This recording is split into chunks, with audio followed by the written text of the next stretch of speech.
Korang tengah pening sama ada nak beli Honda Civic RS Petrol ataupun Honda Civic RS Hybrid, ini antara perbezaan yang besar.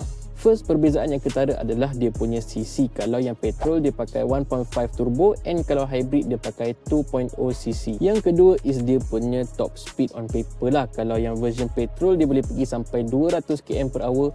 Kalau yang version hybrid dia boleh pergi 180 km per hour. Yang ketiga adalah dia punya acceleration ataupun torque. Yang ini hybrid menang, dia boleh pergi 0 to 100 dalam 7.9 second sahaja. Kalau petrol dia ambil masa 8.5 second untuk 0 to 100 km. Yang terakhir and paling penting sekali adalah dia punya fuel consumption. Yang ini hybrid pun menang, 4 liter sahaja untuk 100 km. Kalau petrol 6.3 ataupun 6 liter sahaja untuk 100 km. So, mana satu pilihan korang? Korang boleh komen dekat bawah sana. Tapi kalau korang berminat nak angkat kereta ni, korang DM je saya akan adjust sampai korang dapat kunci.